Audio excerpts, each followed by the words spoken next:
জ্বলে পুড়ে মরে সারখার, তবু মাথা নোয়াবার নয়। কবি সুকান্ত ভট্টাচার্যের কবিতার এই লাইনগুলো এখন যেন ফিলিস্তিনি যোদ্ধাদের ক্ষেত্রেই সবচেয়ে বেশি প্রযোজ্য। গত বছরের ৭ অক্টোবর ফিলিস্তিনি যোদ্ধারা ইসরায়েলে হামলা চালানোর পর পাল্টা হামলা চালিয়ে গাজাকে ধ্বংসস্তূপে পরিণত করেছে তেল আবিব। আপাত দৃষ্টিতে ফিলিস্তিনিদের অনেক ক্ষতি মনে হলেও প্রকৃতপক্ষে ইসরায়েল ব্যর্থ হয়েছে বলে মনে করছেন বিশ্লেষকরা।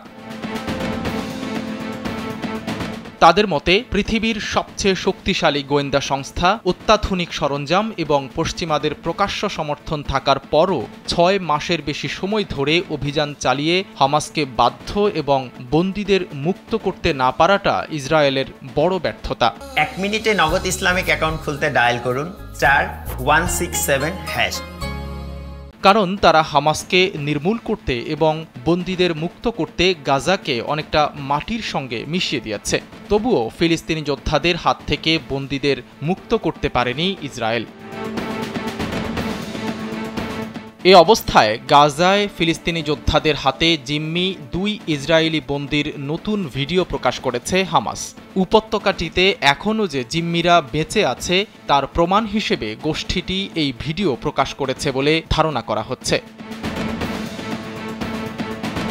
ভিডিওতে ওমরি মিরান নামের এক জিম্মিকে বলতে শোনা যায় তিনি ২০২ দিন ধরে আটক হয়ে আছেন। অপর জিম্মি কিথ সিগেল এ সপ্তাহের পাস ওভার উৎসবের ছুটির কথা বলেছেন। এতে ভিডিওটি সম্প্রতি ধারণ করা হয়েছে বলে ইঙ্গিত পাওয়া যাচ্ছে।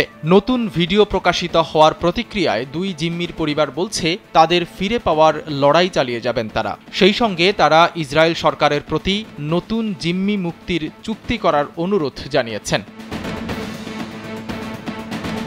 এদিকে ফিলিস্তিনের অবরুদ্ধ গাজা উপত্যকায় মানবতাবিরোধী অপরাধ সংগঠিত করার অভিযোগে হেগের আন্তর্জাতিক অপরাধ আদালত ইসরায়েলি প্রধানমন্ত্রী বেনিয়ামিন নেতানিয়াহু সহ বেশ কয়েকজনের বিরুদ্ধে গ্রেফতারি পরোয়ানা জারির প্রস্তুতি নিচ্ছে।